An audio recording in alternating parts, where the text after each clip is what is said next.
Welcome everyone, Christine here with a discussion about Thorek Ironbrow, the boomer dwarf of the boomer dwarves in Total War Warhammer 3. He's the most conservative dwarf in existence, and that's saying something considering the fact that dwarves in general are very, very conservative as a race. But Thorek is something else, and he's also extremely powerful at the same time, to the point that he can end up dominating a significant portion of the campaign map with relative ease. Dwarf campaigns can be a general pain in the neck to deal with for the most part. Thorek operates on a different scale of things, to be quite honest with you. It just depends on understanding how to play him, and I admit that for a fairly good amount of time I did not necessarily understand the dynamics of his particular campaign and how to make it work incredibly well, because you can make it work incredibly well, and that's perhaps the first thing we gotta admit about it. Thorek is absurd. He's a rune lord. He's a legendary rune lord. So not only does he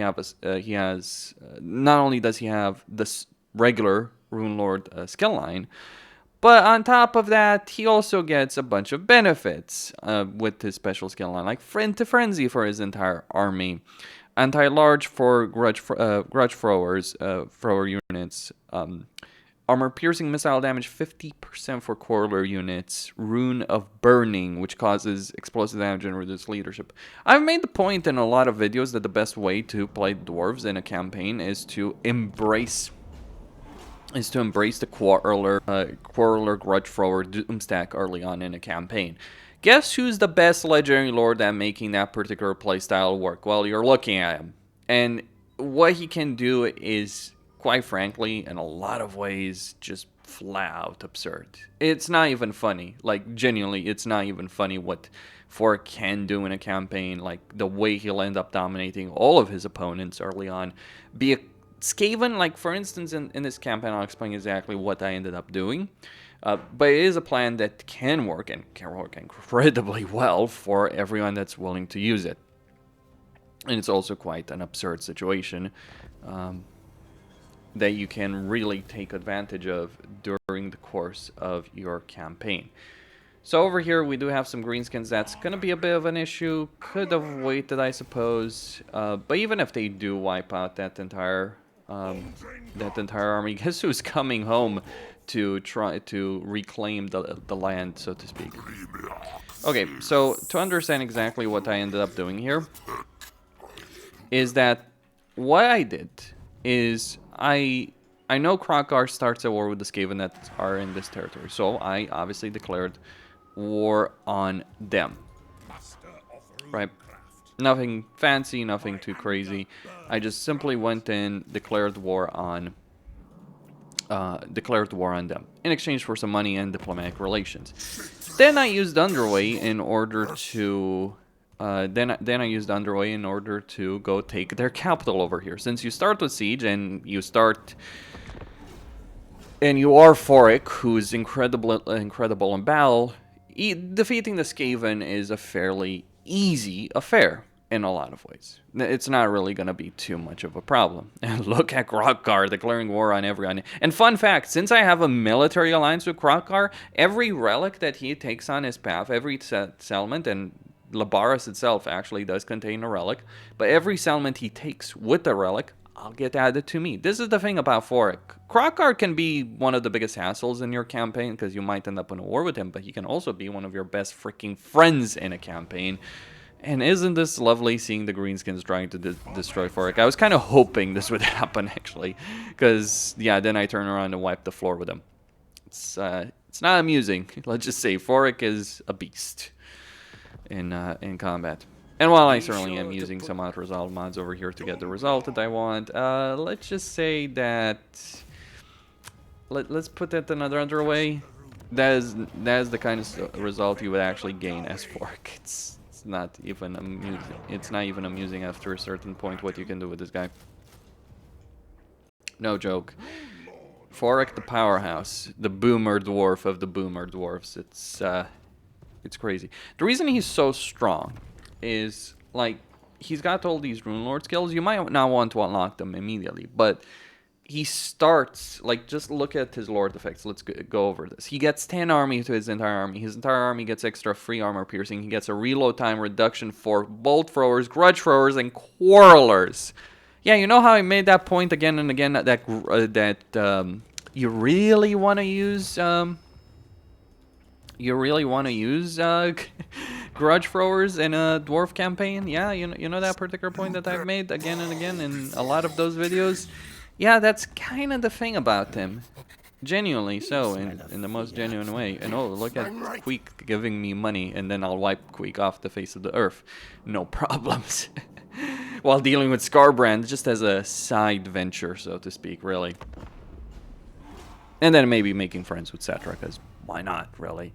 Ultimately, the possibilities are there. Khalida can't stop you. Like, Khalida can try and defeat you. She will not succeed in defeating you. Simple as that. The reason she will not succeed in defeating you is, well, you're just flat out stronger than she is. And she only has one army. Like, if she had multiple armies, this is the thing. This is why Tomb Kings are kind of easy to defeat if you're playing against them. Tomb Kings can only recruit, unless we're talking about Archon, Tomb Kings can only recruit one army for about 15 turns. And yes, they have cheats and all that kind of stuff, but it's like, doesn't matter what kind of cheats they have. They're still limited in some way by the game mechanics. So you, if you're playing a campaign as Thorek, well, it is going to start being an experience, isn't it? In a lot of ways. And that's really the insane level of benefits that you'll start getting in this campaign very, very quickly. So take this particular settlement. Maybe sack it, actually. Yep. And maybe they'll be willing to accept a peace treaty. Not that it will help them anyway, because, well... There is desperation. There's no desperation there, I can assure you of that much. There's just the need for money. And then, you know, you just wait for Krokar to go over there. You'll get another relic. No problem. And then you unleash yourself upon your foes. And it is crazy. Faction-wide effects, they might not seem so significant, though. To be honest, an upkeep benefit and hero crew rank for runesmiths is not necessarily something to sneeze about. In a lot of ways in a campaign. But it will start to get a lot better once you start moving from these mountains. Don't go after Queek immediately. No. Those who respect the old ways of... No, don't go after Queek. Hell, maybe not even get an army as quickly as I did over here, just because, well, there's some other options. This might bankrupt you. But instead, go beat the shit out of Manfred and give his territory to Cetra.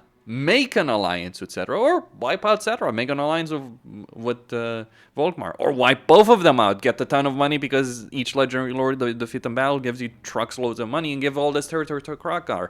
Make Krokar the endgame faction and your best friend. It's pretty crazy when you think about how well that can actually work in a campaign, but it does, and that's what's pretty damn insane about it all, isn't it? So let's just leave it there, I would argue. And the best thing is, like, once you get a certain number of settlements, you can actually get access to you can actually just get access to Karak Azul, which will make you even freaking stronger in a campaign than you might dare imagine. Oh yeah, we're going there. Boomer Dwarf Unleashed. Might lose a lot of money in the process, but who cares really? Just disband these guys, no problem. Start getting more and more quarrelers. Take this territory. Yeah, take this territory and give it to Krokar. Oh, beat up Manfred, beat up Orion's camp, sell everything to Krokar. You might just have to wait until Krokar has enough money to give you, or you can try and ally both Cetra and Krokar. That might end up actually working. It does feel like the problem for Cetra is like he only has that one army, so Manfred does end up overwhelming him with sheer numbers, as you're seeing over here.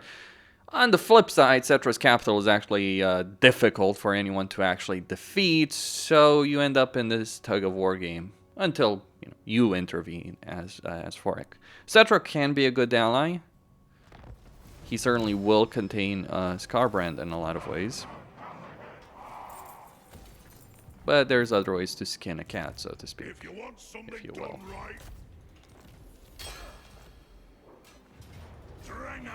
And then, yeah, just simply take this territory and nothing can or will stop you. And then go after Manfred, because screw Manfred, really.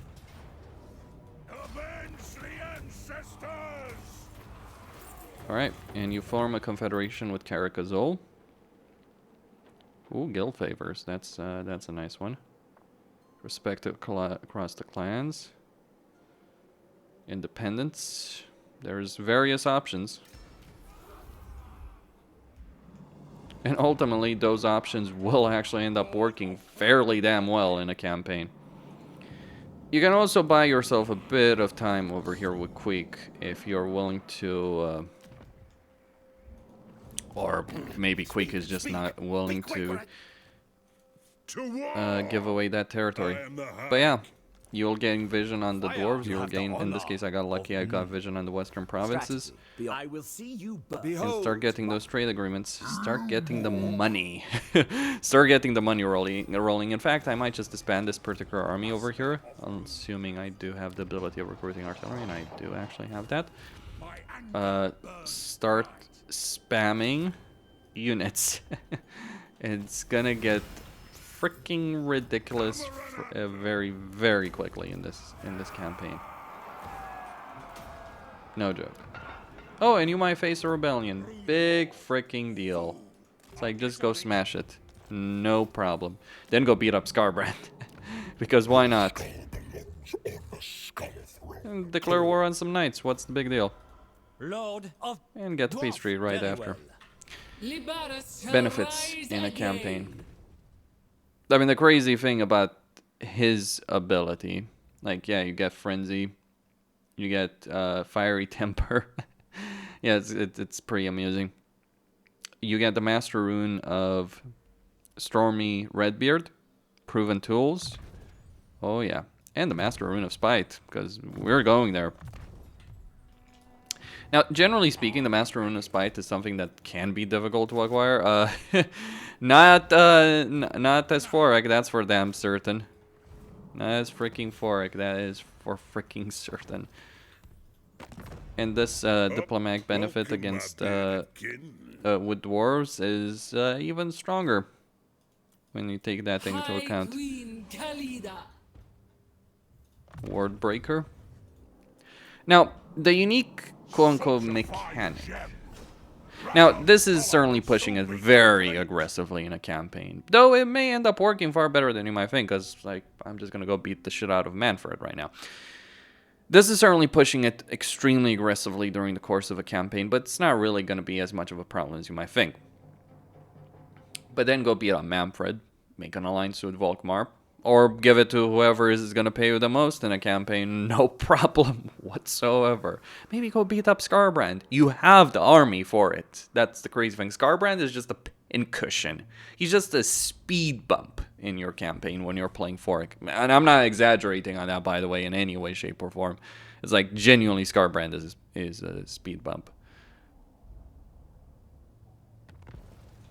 A quest. And then you get the quest battle that makes you even richer. That's that is hilarity. That is genuine freaking hilarity. What do you want me to say? Go trick and Felix in your Karakazol and just end up dominating everyone that stands in your path. Like, just like this quest used to be bugged. I'm not even making fun of it. Like, this quest used to genuinely be bugged and you couldn't do it. Now it's like, no problem. And the sheer amount of money you'll be earning for this is going to be absurd. Like, genuinely just absurd in a campaign where money can, generally speaking, be a problem. Yeah. So 7,000 gold coming right up. no issue whatsoever. Maybe just give Queek some of that territory and just let Queek kill himself, trying to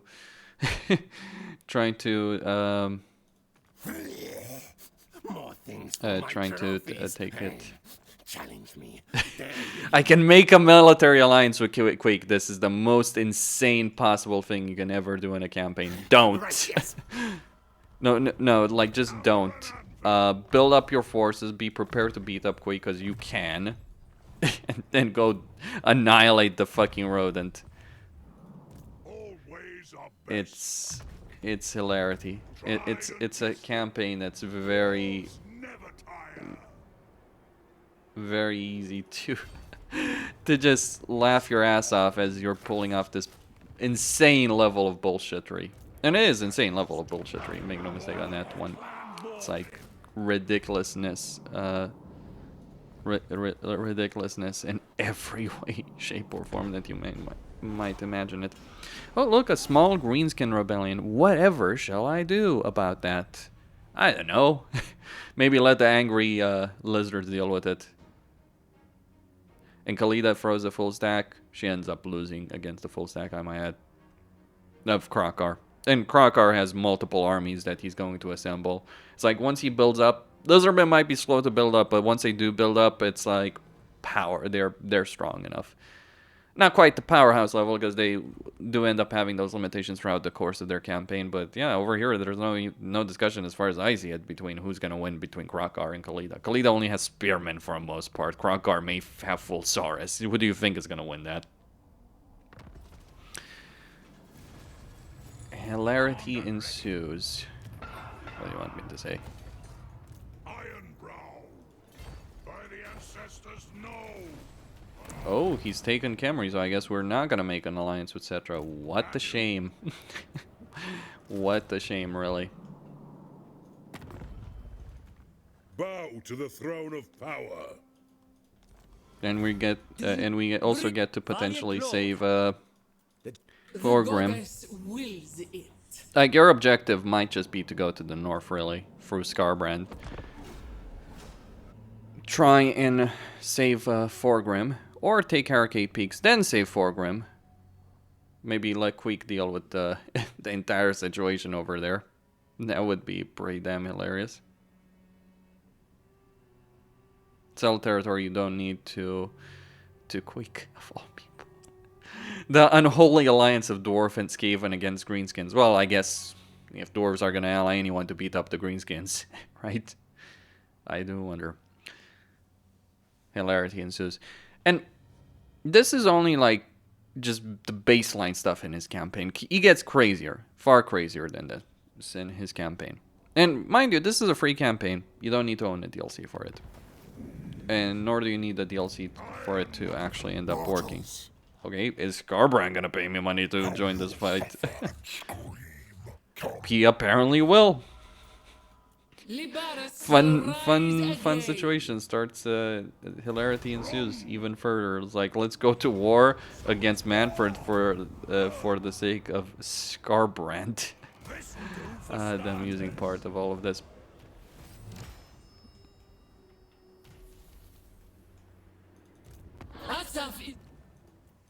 Great. The hilarity will not stop. Oh look, some Skaven have decided to show up over here. Whatever could they do? Just end up dying. Really, they would end up dying. Clan rats. I mean, it's not too horrible of an army that they had, but really, they would not stand a chance. Yeah, here they might, but just gotta play to your strengths, right? And then get Gotrek and Felix and win the day with them. Just recruit a simple lord. Hello, Cazador. He's just gonna be my recruiting train. Poor Cazador, he just got wiped out. It's actually nice if you can time it in such a way that it would actually be great if you could time it in such a way that you end up taking. Oh dear. Imagine just getting those relics that Queek has simply by allying the freaking bastard. Like, okay, he has one relic, fair enough, alright. but still, absurdity. Beyond absurdity. We're just gonna have to freaking Skaven. Oh, this campaign. This freaking campaign. And here's where Thorek gets even crazier. So, there's these various artifacts, right, on the map. These artifacts can grant you, in this case, probably best if I either take the territory for myself or give it to freaking Volkmar. Maybe some buffer between Volkmar and maybe just raise the settlement to the ground. But the insanity in his campaign is that he has all these artifacts, and these reach a different level of power. So these are your grudges. When you can reduce your grudge level to a reasonable state. Though it does take a significant amount of time. The thing is, you have some things that are pretty absurd. Okay, so the runes over here, the Beer Kings, the Blessed Pick, all that, those are not too important. But consider the other ones. You get unique ancestor hero. So this is like the same thing that Belagar has. You get the Gears of War, which are... One of them is in Black Crag. Okay. And apparently he's defeated the Gobos in Black Crag. Okay. No problem. So one of them is in Black Crag. Like, this is, by the way, what's great about this particular campaign dynamic as opposed to the crap, and I do say the crap, that exists with the Books of Nagash. You form military alliances with these factions. You can make this work through diplomacy alone. You don't need to take this territory yourself. Like, Krokar takes the capital over there in Lamia. He ends up giving me an artifact. Like, you can get some of them for... and there we go. The inevitability of the declaration of war of Queek. Not surprising. I'll just hold him back with Cazador. Well, no, with Gotrek and Felix. Gotrek and Felix versus Queek. That's fitting, I suppose. While just marching across the desert, beating the shit out of Manfred. Because who doesn't like to have a campaign where your objective should be to beat the shit out of Manfred? Sounds like a fun idea. I do laugh at the notion I could have genuinely gotten an alliance full of people. He probably would have broken it. The version is too strong. But still, it's like... man. The hilarity continues. The hilarity continues. It won't stop. The top knots are marching on my capital. Let's go visit them. So Krokar is going over there. What is he doing? I guess he's just lost a bit. Always are best. Speak thy words and pray to. Or I could make a deal to give him back Qatar. That would be an option. But yeah, get Gotrek and Felix.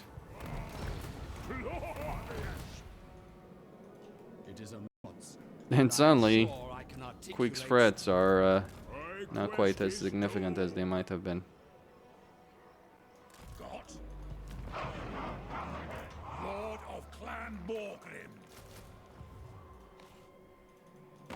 Money might still remain an issue, but... yeah, this campaign, if you make it work for military alliances with the fellow dwarves, there's very few things that can stop you, actually.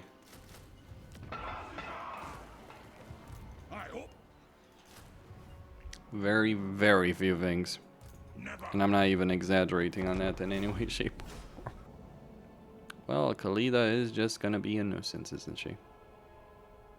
Maybe my second army can end up dealing with blood then. Will be in strike.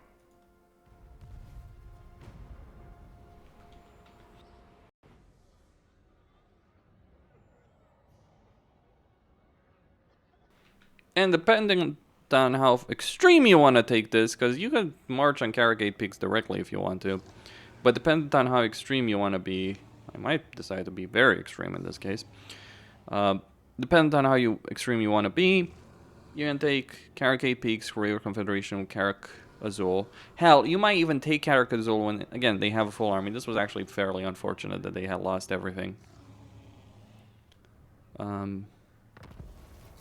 By the time I actually showed up. We push onward. Off we go. So in this case, Yes. that didn't quite go the way I wanted it to. But no problem. Ready access. No problem whatsoever. Rune Lord. Setting Or I can take my sweet ass time. on the move. Master. March over there. Deal with other things in this campaign. Is on. You dare come approach Clan Rictus, most powerful of all. Just make it work. Mahaskala Very, Elkalat, very effectively. Andron Uz Appa. So And maybe declare war on there's a freaking bingo. Trench. Ekubelu Oskan. And not the other way around. Nanu is Although, Trench would offer me the better Yes, deal. Yes. See how long my tail. Now, yes. consume. This is how you play a campaign and end up dominating the map. Abuse the shit out of campaign mechanics. Gotrek and Felix are gonna stay there. To the north. Consider it done.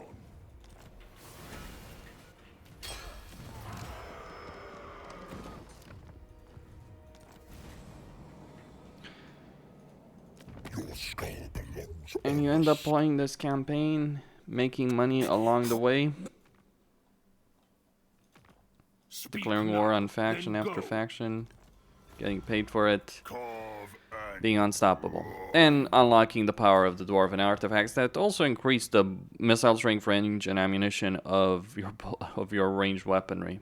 So you already have reload ability, then you get some insane faction buffs. You get 100% trade resource protection, so you actually end up with a very strong economy. You get sundering attacks for miners and longbeards, melee attacks for them, which are cooldown minus 15% for all rune magic. Yeah, the absurdity of this campaign cannot be overstated. Like, just the fact that it's like turn 18 and I'm marching on almost 3 stacks and I still somehow have the money to maintain that for a moment. I just need to cancel 1 building. That should give you every indication as to how ridiculous this campaign is. To understand something, maintaining 3 stacks as dwarves by turn 20 is very difficult. Not so much as Thoric. Now, sure, I'm at a severe economic discount, severe economic issues right here, but I will be able to do so. Besides, this is not necessarily the way you should play the campaign, probably. It might have been better to go directly after Quick take his territory, or make that alliance with him. That might have worked out actually better off than his declaration war, because he probably would have broken that agreement anyway. And I certainly would have. But just as a demonstration. And yeah, you know, he took the territory here. This is what the Books of Nagash should be about. And then it's like, all I need to do is get this one, which is probably going to be under the control of Thorgrim. So just make an alliance with Thorgrim, no problem. Get the artifact, get... beyond the fact that I have a freaking dino under my leash already. What more is there to say here? He starts off annoying with the Grudges, but like his rune magic is extremely powerful in a campaign. He only has 1 quest battle, and it's certainly not necessarily an easy one, though. Quarrelers, hello? Quarrelers and Grudge Throwers under Thoric? Yeah, they work. You might want to play this campaign a bit slower than I ended up doing here, but Thorek Azul will generally survive for a decent length of time, if they don't even take Black Crag in the first place. In this case, they seem to have failed. Just that RNG factor that's going to play in, but you don't need Thorek Azul. That's just going to give you a potential huge benefit like it did over here, where, you know, you can recruit an entire freaking army and just throw it against your enemies, but you don't need Thorek Azul to succeed in this campaign. That's for damn certain. So that's all there is to it. Costine signing out. If you want to play a dwarf campaign that's not complete misery, well, it can be. I don't dispute that. But if you want to play a dwarf campaign that has some potential, which is pretty damn crucial from my point of view, yeah, Thoric is not really a bad choice. He was miserable at start. He is kind of slow in some ways. But it does work, at least as a campaign. He is a workable campaign. You just gotta understand, you need an alliance with Krokar. You need to somehow secure your western flank and your eastern flank, because you're advancing down this narrow path, and Queek will almost certainly declare war on you. You realize that, you play to your strengths, you take advantage of the situation, you're gonna be just fine. That's really all there is to say about it, honestly. Like, it's absurdity